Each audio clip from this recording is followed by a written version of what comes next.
नमस्कार विद्यार्थी मित्रांनो, माझी थोडक्यात ओळख करून देतो. माझे संपूर्ण नाव शेकडे संजय काकासाहेब. मी हिंद सेवा मंडळाचे सीताराम साडा विद्यालय येथे उपशिक्षक म्हणून कार्यरत आहे. तर आज आपण स्वातंत्र्य चळवळीच्या युगास प्रारंभ प्रकरण 6 या पाठाचा उर्वरित भाग पाहणार आहोत.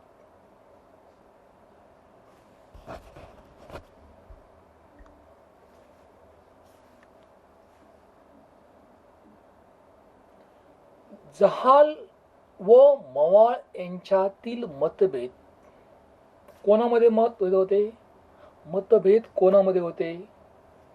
जहाल आणि मवाळ.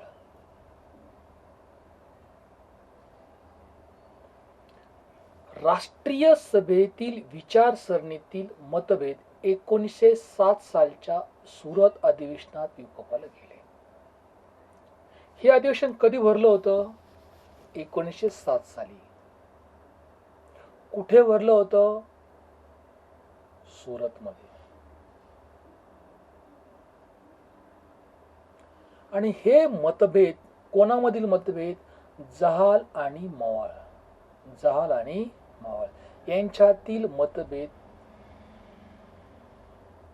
सुरतच्या अधिवेशनात विकोपाला गेले.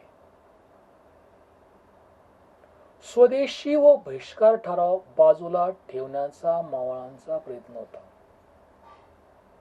स्वदेशी व बहिष्कार ठराव बाजूला ठेवण्याचा मवाळांचा प्रयत्न होता. तो यशस्वी होऊ नये अशी जहालांची खटपट होती. परत सांगतो, स्वदेशी व बहिष्कार ठराव बाजूला ठेवण्याचा मवाळांचा प्रयत्न होता. कोणाचा प्रयत्न होता? मवाळांचा. आणि तो यशस्वी होऊ नये अशी जहालांची खटपट होती. कोणाची खटपट होती? जहालांची. नामदार गोखले, सुरेंद्रनाथ बॅनर्जी, फिरोजशाह मेहता अशा मवाळ पुढाऱ्यांनी जहाल नेते राष्ट्रीय सभा काबीज करण्याचा प्रयत्न करत आहेत असा आरोप केला. सुरेंद्रनाथ बॅनर्जी, फिरोजशाह मेहता अशा काही मवाळ पुढाऱ्यांनी जहाल नेते राष्ट्रीय सभा काबीज करण्याचा प्रयत्न करत आहेत. कोणते नेते? जहाल नेते. काय करतात? राष्ट्रीय सभा काबीज करण्याचा प्रयत्न करत आहेत असा आरोप केला. काय आरोप केला? कोणी केला?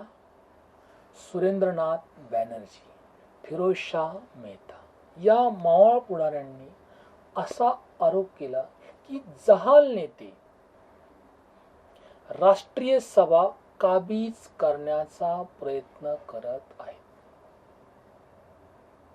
राष्ट्रीय सभा काबीज करण्याचा प्रयत्न करत आहेत.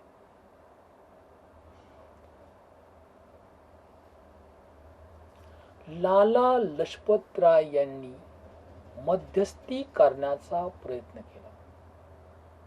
लाला लजपतराय यांनी नेत्यांमध्ये मध्यस्थी करण्याचा खूप प्रयत्न केला. राष्ट्रीय सभेने सभा हे राष्ट्रीय व्यासपीठ असून त्यात फूट पडून चालणार नाही असे टिळकांचे मत होते.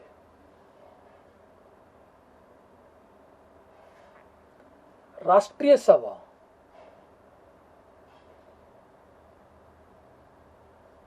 किंवा राष्ट्रीय सभेने सभा हे राष्ट्रीय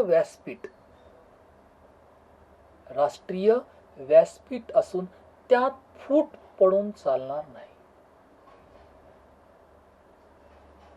असं कोणाचं मत होतं? लोकमान्य टिळकांचं.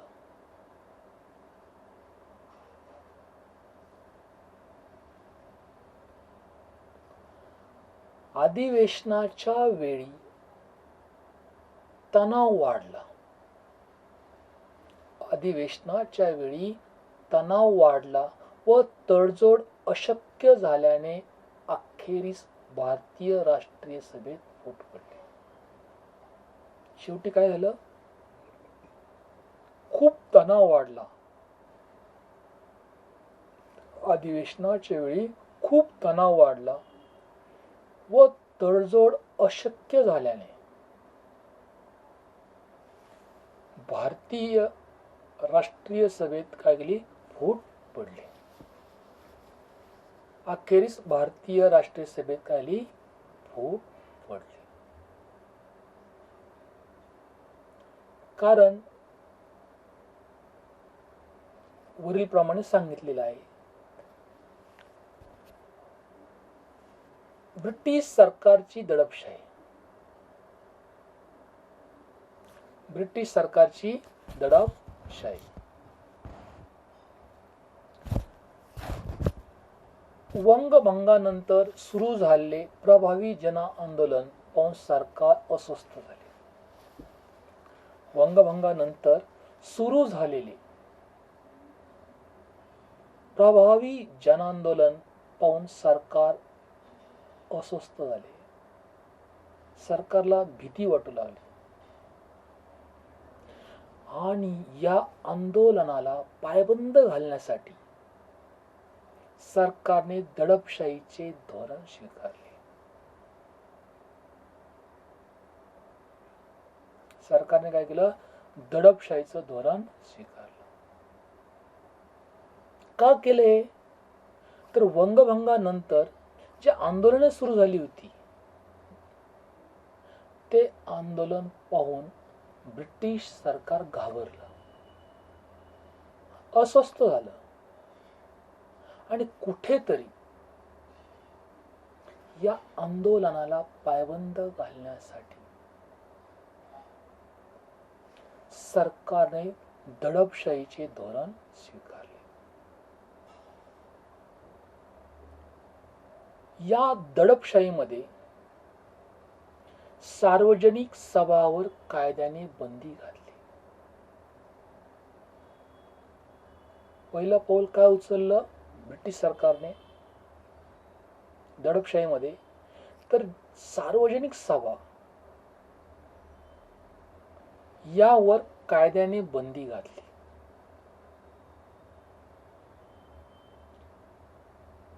हा कायदा मोडणाऱ्यांना कठोर शिक्षा केल्या. हा कायदा मोडणाऱ्यांना कठोर शिक्षा केल्या. तसेच शाळकरी मुले, या शाळकरी मुलांनाही फटके मारले. अनेक वृत्तपत्रावर, पेपरवर अनेक निर्बंध लादले. दडपशाहीचं धोरण सरकारने स्वीकारलेलं होतं. पहिली गोष्ट काय केली असेल त्यांनी? तर सार्वजनिक सभा आहे त्या बंद पाडल्या, कायद्याने बंद केल्या. कायदे मोडणाऱ्यांना कठोरातल्या कठोर अशा शिक्षा केल्या. त्यामध्ये लहान मुलांनाही फटके मारले. प्रसिद्ध अशा वर्तमानपत्रावर अनेक प्रकारचे निर्बंध लादले.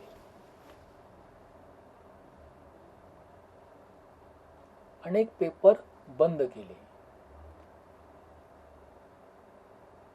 सरकारवर टीका केल्याच्या आरोपावरून अनेक छापखाने जप्त केले. आरोपावरून अनेक छापखाने काय केले? जप्त केले.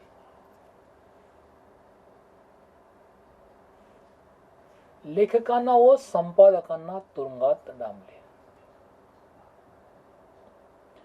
आणि सरकारने जहाल नेत्याविरुद्ध कडक अशी कारवाई केली. काय केली? कडक अशी कारवाई केली. या दडपशाहीमध्ये अनेक छापखाने त्यांनी जप्त केली. प्रसिद्ध लेखक व संपादक यांना तुरुंगात टाकले. सरकारने खास करून जहाल नेत्यांविरुद्ध कडक अशी कारवाई केली. याची तीव्र प्रतिक्रिया बंगालमध्ये उमटली. कुठे उमटली? बंगालमध्ये. आणि क्रांतिकारकांनी गोळीबार, बॉम्ब हल्ले करणे हे मार्ग पत्करले.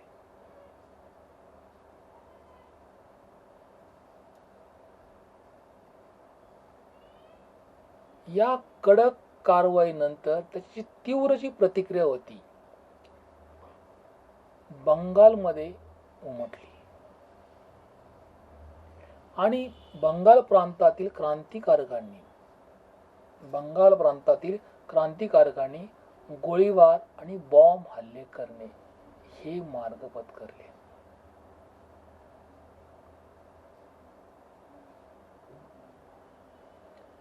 या बॉम्ब हल्ल्याचे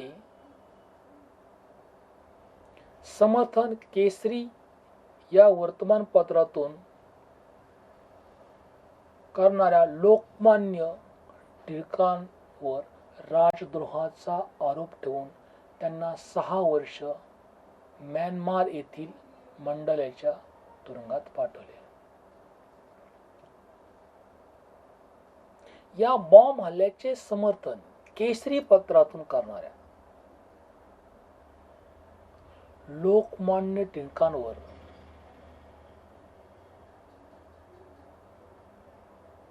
राजद्रोहाचा आरोप ठेवून त्यांना 6 वर्ष म्यानमार येथील मंडलेच्या तुरुंगात पाठवले. लोकमान्य टिळक यांना कोणत्या तुरुंगात पाठवले? म्यानमार येथील मंडालेच्या तुरुंगात पाठवले. किती वर्ष शिक्षा झाली? लोकमान्य टिळक यांना किती वर्ष शिक्षा झाली? 6 वर्ष. तसेच बिपिन चंद्र पाल यांनाही कारावासाची शिक्षा ठोठावली. बिपिन चंद्र पाल यांना कारावासाची शिक्षा ठोठावली. तर लाला लजपत राय यांना पंजाब मधून हद्दपार केले.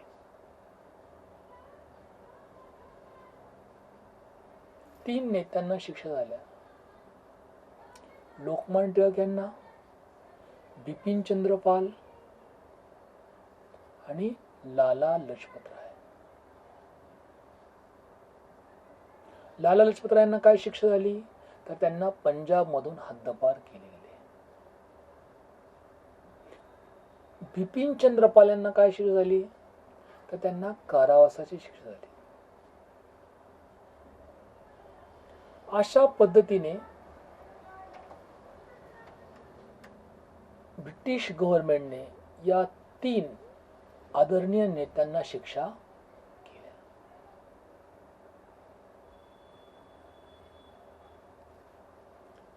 आता नवीन मुद्दा आहे मुस्लिम लीगची स्थापना.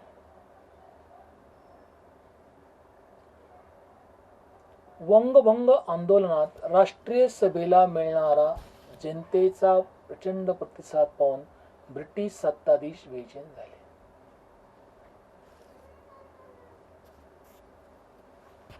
हे जे वंगभंग आंदोलन होतं, या आंदोलनात राष्ट्रीय सभेला जो जनतेचा पाठिंबा मिळाला,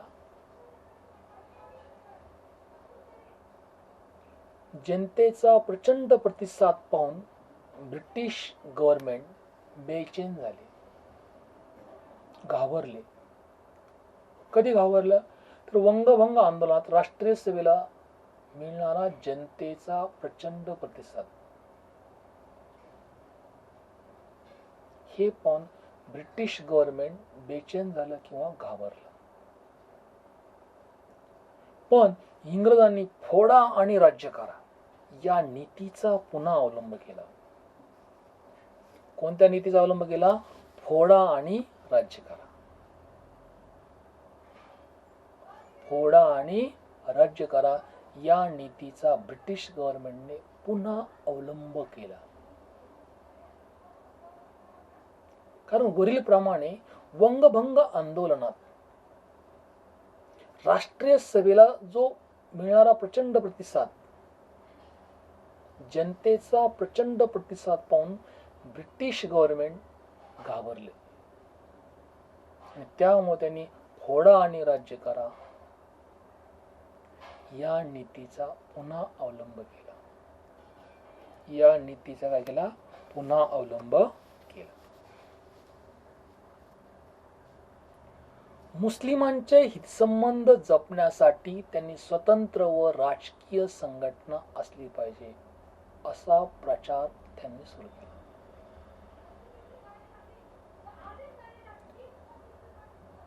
मुस्लिमांचे हितसंबंध जपण्यासाठी त्यांना स्वतंत्र व राजकीय संघटना असली पाहिजे असा प्रचार त्यांनी सुरू केला. कोणता प्रचार सुरू केला? कोणी केला? British government. काय प्रचार केला? तर मुस्लिमांचे जे हितसंबंध आहेत हे जपण्यासाठी ना स्वतंत्र व राजकीय संघटना असली पाहिजे असा प्रचार काय केला? त्यांनी सुरू केला. ब्रिटिश सरकारच्या प्रोत्साहनामुळे मुस्लिम समाजातील उच्च वर्णीयांचे एक शिष्टमंडळ आगा खान यांच्या नेतृत्वाखाली गव्हर्नर जनरल लॉर्ड मिंटो यांना भेटले.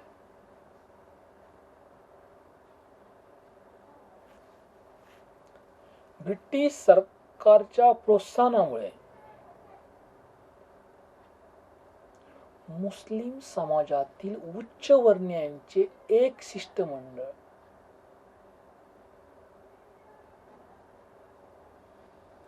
आगा खान यांच्या नेतृत्वाखाली गव्हर्नर जनरल लॉर्ड मिंटो यांना भेटले.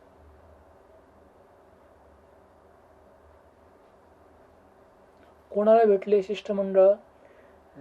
General Lord Minto.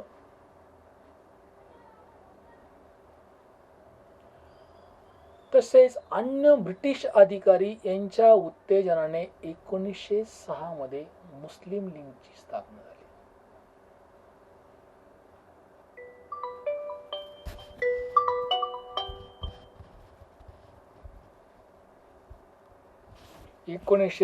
मध्ये मुस्लिम लीगची स्थापना.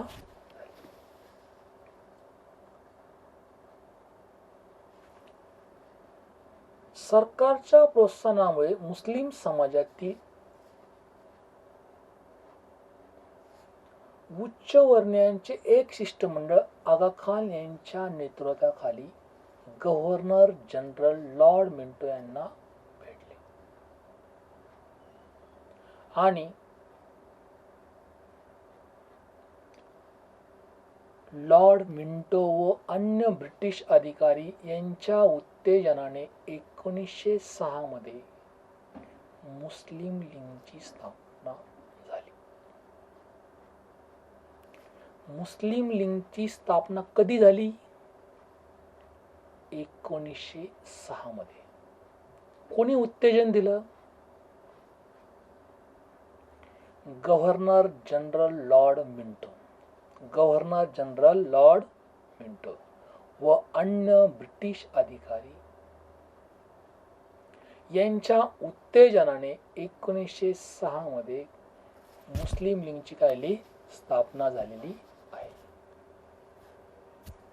कशी स्थापना झाली? मुस्लिम लीगची. आता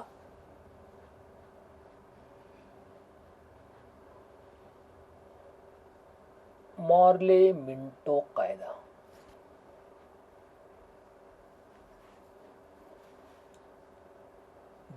भारतीय जनतेमध्ये ब्रिटिश सरकारच्या कामाबाबत असंतोष होता.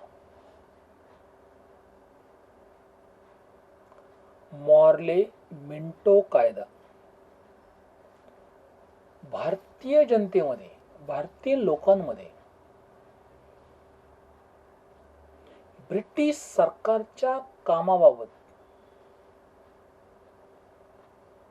खूप असंतोष होता, राग होता.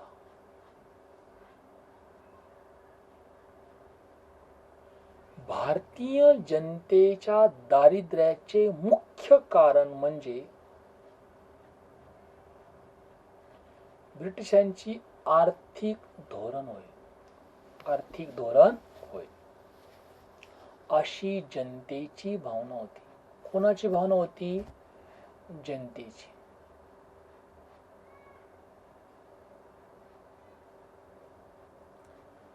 कर्झनचे दडपशाहीचे धोरण. काय होतं दडपशाहीचं धोरण? तर सुशिक्षित भारतीयांना नोकऱ्यात समाविष्ट करायचे नाही. सुशिक्षित भारतीयांना नोकऱ्यात समाविष्ट करायचे नाही.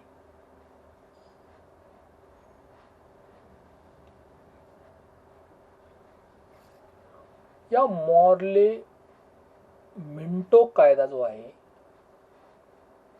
काय आहे कायद्याची व्याख्या? तर भारतीय जनतेमध्ये, खाली सगळे डिटेल्स दिलेले आहेत, भारतीय जनतेमध्ये ब्रिटिश सरकारच्या कामाबाबत खूप असंतोष होता, राग होता, द्वेष भारतीय जनता ब्रिटिश गव्हर्नमेंटचा करत होती. त्याचं कारण म्हणजे भारतीय जनतेच्या दारिद्र्याचे, गरिबी चे मुख्य कारण म्हणजे ब्रिटिशांची आर्थिक धोरणे होती. अशी जनतेची भावना होती. कोणाची भावना होती? जनतेची.